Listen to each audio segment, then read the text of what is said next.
And so this gives you a flavor of how we're approaching the DLC. These are going to be characters that are new to the series, just like Joker from Persona 5, yes. Characters that you would not anticipate to be in Super Smash Bros. Ultimate.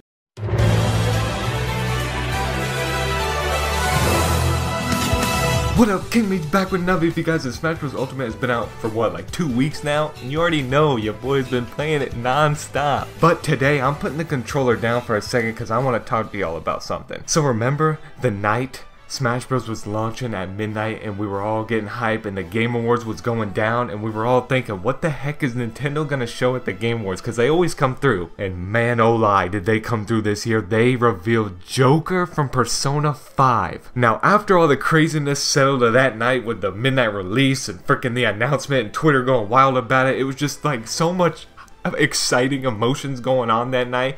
The next day I woke up and I got to thinking, man. I got to thinking, wait a second, Sakurai had tweeted that Nintendo were the ones choosing the DLC fighters this time around.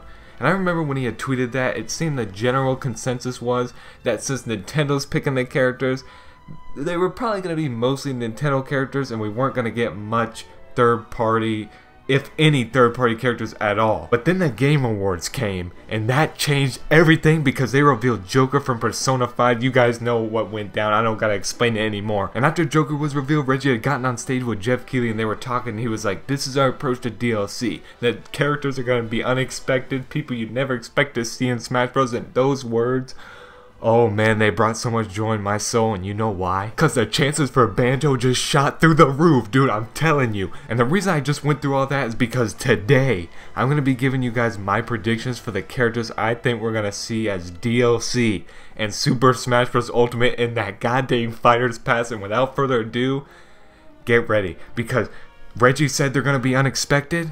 So I'm coming with the hard predictions. Here we go. Okay, so I know I had just said I'm going to come with the hard predictions, but this one actually isn't so crazy. I'm going to get to the crazy ones because Reggie said they were going to be unexpected, so I'm going all out, baby. But the first one isn't that crazy. It's a Nintendo character, but I think he's going to be there, man. I think he's going to be one of the characters for DLC, and that is Rex from Xenoblade Chronicles 2. And let me tell you why I think this. Number one, when you purchase the Fighters Pass, you get a Mii costume of the man. That's number one. And I remember when it was announced that, you know, if you get the Fighters Pass that you'll get the Rex costume.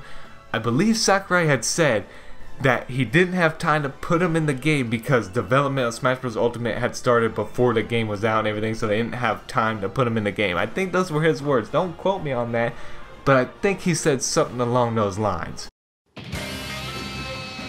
It's a Mii sword fighter outfit based on Rex from Xenoblade Chronicles 2. We decided which fighters to include when we started planning, so we couldn't add characters from titles like Xenoblade Chronicles 2, which was announced after planning had started.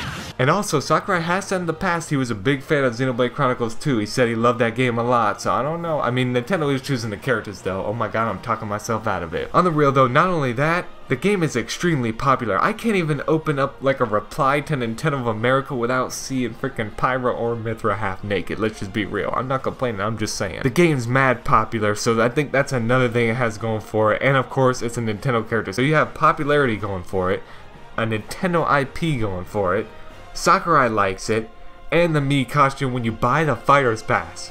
I think this is one character that's going to be in the Fighters Pass that won't be too unexpected, but I'm willing to bank on it. Next up, what do you say we get a little crazy? I think we're going to see Sub-Zero or Scorpion in this game. Now, if you guys saw one of my top 5 characters I want Smash Bros. Ultimate before the game even dropped, I had said Scorpion, which by the way, I would much prefer Sub-Zero, but it seems like Scorpion's, you know, kind of the face of the franchise, dude. He was on the cover of Mortal Kombat X. He was the main cover. So that's the only reason I said Scorpion, because I thought they'd choose him over Sub-Zero. But you already know I'd much rather prefer Sub-Zero. But yeah, one of the two. And here's why. First off, if y'all watch the Game Awards, they announced Mortal Kombat 11, which that trailer was great, let me just tell you. But not only that, it was shown after the Game Awards that the game is coming to the Switch. And this is pretty big. Mortal Kombat hasn't been on a Nintendo console in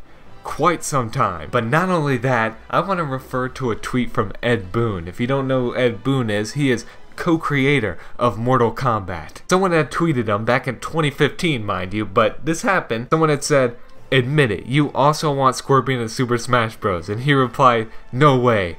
Well, maybe just a little. Okay, you're right. And it would be unexpected. Who would expect a character from Mortal Kombat, arguably the bloodiest game ever made, and Mortal Kombat 11's looking even bloodier than that. Apparently they got like a new blood engine or something. That's gonna be wild. But yeah, who would expect a character from the bloodiest game ever to be in a Nintendo game nonetheless, but in Smash Bros. So that's my 3 reasonings behind that selection. 1, MK11's coming to the Switch. 2, Ed Boon said he wants it, dude. The co-creator of Mortal Kombat's cool with it. He wants it. And it's unexpected. I don't know about y'all. I think they're coming too. Well, one of them at least. Scorpion or Sub-Zero, preferably Sub-Zero if I had the choice. Next up, man, I think one of the characters in a Fighter's Pass is gonna be Banjo Kazooie. And do I even need to talk about it? I feel like I've talked about it enough. There are so many pieces to the puzzle that have fallen in the perfect place for Banjo to be in Smash. Phil Spencer, this man has literally said he'd be perfectly fine with it. The head of Xbox said he'd be perfectly fine with it. Not only that though, Banjo seems to be one of the most highly requested right now. I see him pretty much in every poll ranking like number 1, number 2. So not only is Banjo up there in popularity for one of the highly requested characters, Phil Spencer, the head of Xbox, has said it's okay, man, it's okay, Nintendo. And Xbox and Nintendo have had such a good relationship lately. I feel like if any character has the biggest possibility, it is Banjo Kazooie. And honestly, now that we got Joker, Snake, Simon Belmont, Richter Belmont, frickin' who else, man? Throwing Mega Man, Pac-Man, Ryu, Ken, Cloud, Bayonetta. If we don't get Banjo Kazooie, I ain't gonna lie to you, I'm gonna be a little tilted because it's all right there. They just gotta do it.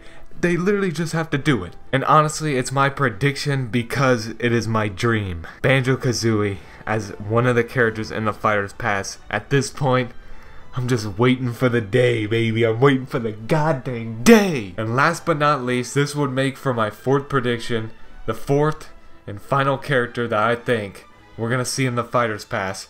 It's unexpected, and I think it's possible. Tracer from Overwatch. Now you're probably thinking, Overwatch ain't even on the Switch. Don't give me that. I don't want to hear that. Persona 5 ain't on the Switch. Now there are rumors that Persona 5 could be coming to the Switch, and I hope so, but it ain't there yet. And Joker was announced, so that don't mean nothing. But if you do think that means something, Blizzard was asked a couple months ago, will Overwatch come to the Switch? And they said, hey, it's a possibility. And not only that, the relationship between Blizzard and Nintendo looks to be strong as ever. They had the Ganondorf armor in Diablo 3. They had the Diablo 3 Special Edition Switch. I can't remember the last third party that had its own Special Edition Nintendo console. Unless we talking about the 3DS. That thing gets like 1,000,000 Special Editions, so that don't count. But they got a Diablo 3 Special Edition Switch. So if that don't show that Blizzard and Nintendo got a strong relationship, I don't know what will. And of course, Tracer would be unexpected. Again, that's the running theme with my predictions because that's what Reggie said is going to be the theme of the Fighter's Pass. Unexpectation or unexpectedness is going to be the theme of the Fighter's Pass. So I think Tracer could happen. So there you have it. Those are my predictions for the characters I think we're going to see in the Fighter's Pass. And I gotta say, if these characters end up happening, well, first, if all the characters I predicted ended up happening, someone better give me like millions of dollars because that's phenomenal if I predicted every single one. But if even one or a few happen, Sub-Zero, Scorpion, Tracer, freaking Banjo Kazooie, please, if any of these happen, Rex, man, if any of these happen, I would be not only extremely hyped because I love all these characters that I mentioned, I think they would be unexpected, it'd be more third parties, man, and I love that Smash Bros. Become like video games, the game. I love it. But yeah, there you have it. Thank you guys for watching. Let me know your guys' predictions for the Fighter's Pass. You heard mine. You heard mine, so now it's time for y'all to put yours in the comments. I'm gonna read them and I'm gonna heart them if I like them. I ain't gonna. If you don't get a heart, I don't like your predictions, okay? Just know that. But yeah, thank you guys for watching. I will see you guys in my next video. Peace.